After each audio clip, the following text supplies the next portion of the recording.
You brought up concerns about corporate censorship in the 2020 election. Sure. It was asked 5 times, do you think Donald Trump lost in 2020? So definitively...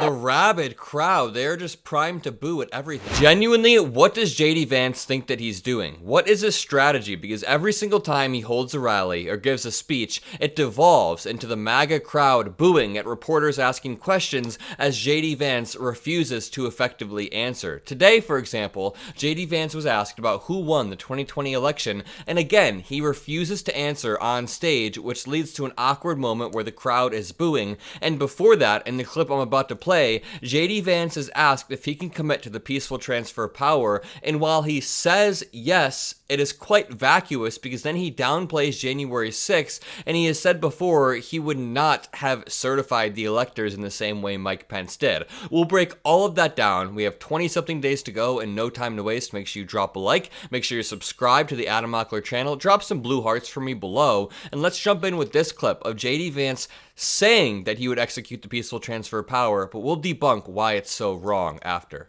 And for taking time to take questions from the press. No matter who wins after the election is over in November, do you commit to a peaceful transfer of power? Yes. Of course. Of course we do. Look, look. This is very simple. He said it like it was obvious or simple, but it's not obvious, nor is it simple. Yes, there was a riot at the Capitol on January the 6th, but there was still a peaceful transfer of power in this country, and that is always going to happen. Donald Trump's committed to it, and so am I. Here's what is a little odd about this question. Under Kamala Harris's leadership, we have way more fentanyl in our community than we ever have had before. Under Kamala Harris's leadership, Americans can't afford groceries, young people can't afford to buy a home, credit card delinquencies are through the roof. That is what I'm focused on, and that is what the campaign and the media should be focused on. How do we solve America's problems? All right, almost everything JD Vance said there was false. He had to grossly skewer some statistics to try to make those talking points sound good, but they still are not true. And also, I just want to say that it's not even about the dumbasses at the Capitol on January 6th. I feel like that has become a red herring at this point. People are focused too much on these dumb fucks that broke into the Capitol. It's more about Donald Trump's behavior leading up to the election, on election night when he declared victory, the days following the election, him calling Raffensperger, him making up these lies, him and John Eastman coming up with this unconstitutional theory that he could choose this fake slates of electors, and then Donald Trump tried to pressure Mike Pence to do that on January 6th. When that didn't work, then we can introduce these dumbasses, and it's not even about the dumbasses, it's about the fact that they were a pawn for Donald Trump to try to create so much confusion that the election wouldn't get certified. So my broader point is here,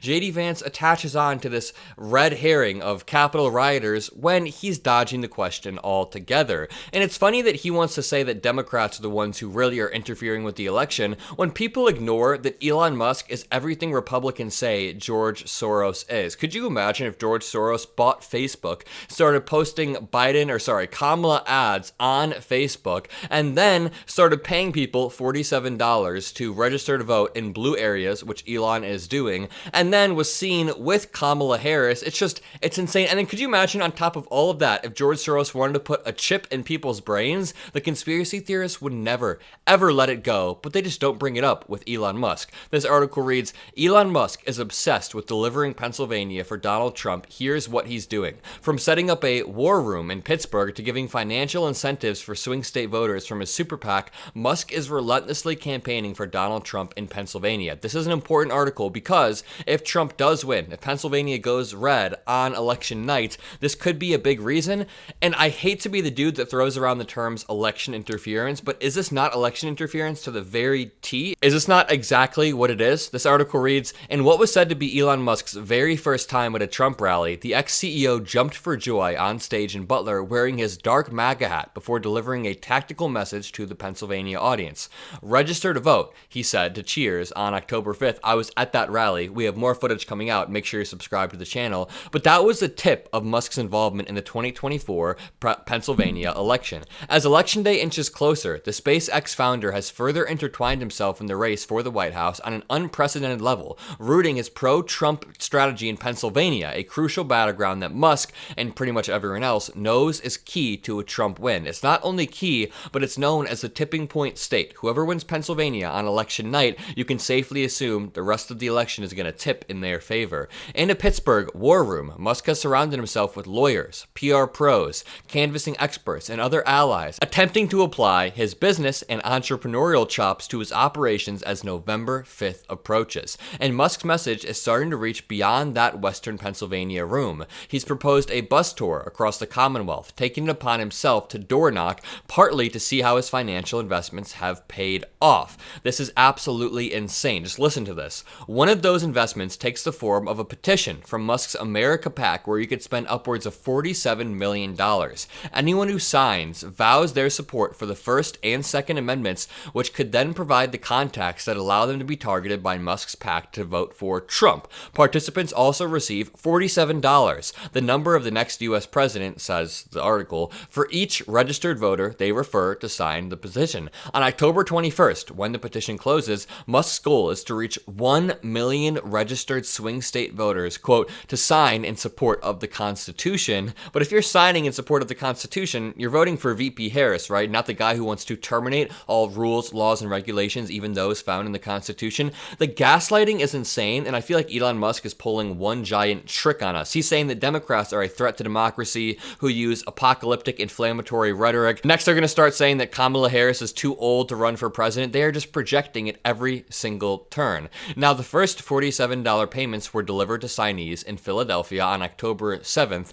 Trump has commended Musk's efforts, calling Musk fantastic, and Mark Cuban went on some show. I can't remember which podcast it was on. It was maybe Theo Vaughn, and he was describing Elon Musk's intentions and said it was all a power grab. Elon Musk sees Donald Trump as the idiot he is and is trying to secure some sort of power in his administration. Now, I want to show you this clip of JD Vance not being able to answer the same question about whether or not Trump won the 2020 election. It's a simple question, and it is fundamental to the foundations of America and our democracy, but JD Vance can't answer it, and again, the crowd conveniently comes in to boo the reporters. These people are anti-establishment, anti-media, anti-science, anti-intellectual, anti-everything except for Trump and MAGA. But first, can I show you this clip of Kamala Harris getting quite emotional at a town hall the other night? We have been relentlessly covering Trump as we should. He is a threat to democracy and he should not go uncovered. But we also want to be covering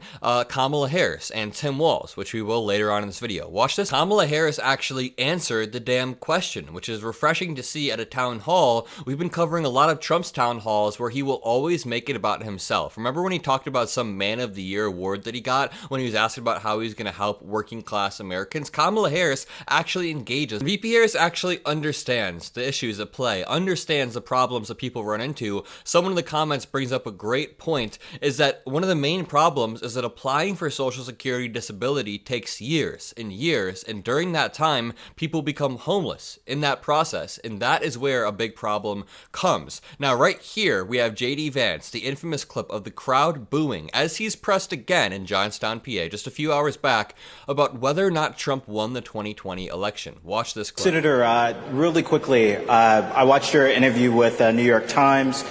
You brought up concerns about corporate censorship in the 2020 election. Sure. Was asked 5 times, do you think Donald Trump lost in 2020? So definitively... The rabid crowd, they're just primed to boo at everything. It gets crazier. Can you say, separate from your concerns about corporate censorship, do you believe Trump lost in 2020? What I find, look, as I said in that interview, and I'm going to say to you right now, I think the election of 2020 had serious problems. You want to call it rigged, call it whatever you want to. It wasn't okay. It wasn't okay. Now, you guys, again, You look at President Trump's campaign, you look at what I'm doing out there, we are focused on fixing the disastrous consequences of Kamala Harris's governance. Why is the American media focused so much on relitigating 2020? Trust me, I know what I think. I've told you. I know what Donald Trump thinks. He's told you. I know what the people in this room think. They've told you. You know what I'm a hell of a lot more worried about than what happened in 2020? I'm a hell of a lot more worried that American citizens...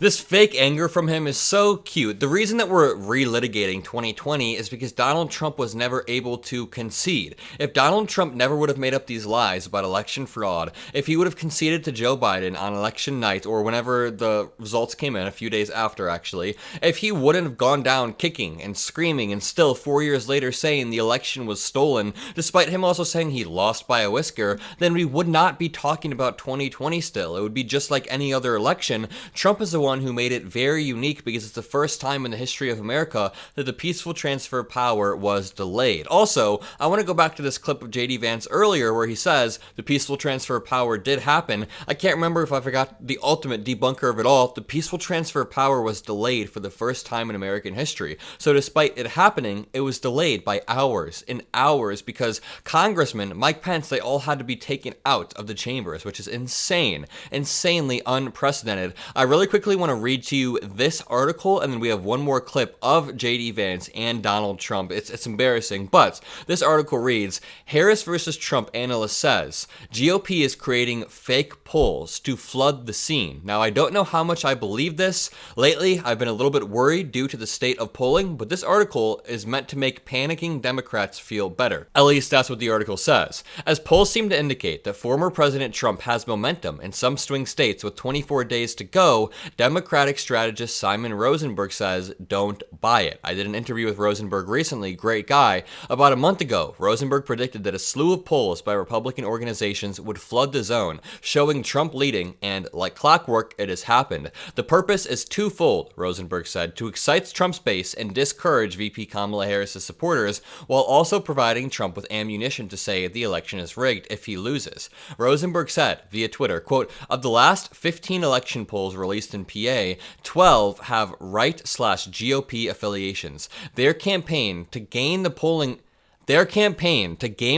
averages and make it appear like Trump is winning when he isn't escalated in the last few days. I urge journalists and researchers to dive into the 538 model and see how the red wave pollsters have flooded the zone again. The 2024 red wave OP is much larger and involves many more actors and polls than the red wave campaign in 2022. And what he's saying right here is that 538 is pretty reliable. They weigh all of these pollsters by their rating and by their leaning. So a lot of times people in the comment section get mad when I pull up 538. I don't know why, but 538 is broadly a reliable prediction model that weighs everything well. He also said, right, Rosenberg said, Elon Musk is going all in to elect Trump. That shows coordination between ex-owner Elon Musk and the Trump campaign. And we can return to that later, but I want to show you this clip of Donald Trump talking about black women. It's just, the way he says this is so weird. I have gone through the roof with black men.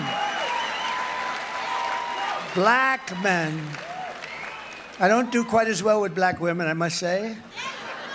I don't know why, but I'm sure that'll work out too. So going back to our polling discussion, the reason is because you do bad with both of the demographics you're talking about, black Americans and women in America, because you are abrasive, you are a sexist, and you stripped away Roe v. Wade. Of course, women won't like you, but doubly so, black women won't like you because of the way you've constantly demeaned black Americans over the years, going back to the 70s. And here is JD Vance talking about the riot at the Capitol, and he's being asked if he condemns it. Sir, do you or do you not condemn the attacks on the Capitol from the last election incited by Donald Trump?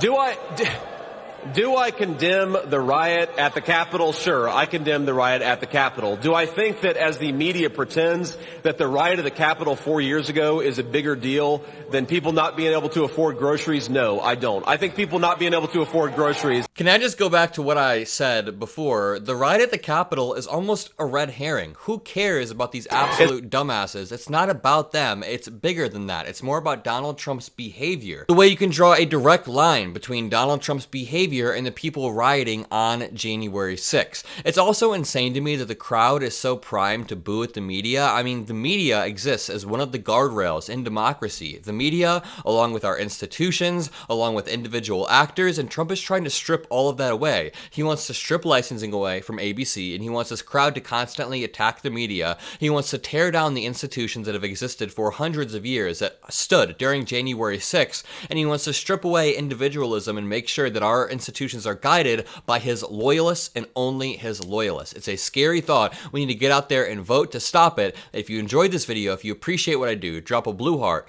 Make sure you're subscribed to the Adam Mockler channel. Have a great rest of your day. Comment hi Adam if you made it this far, and peace out.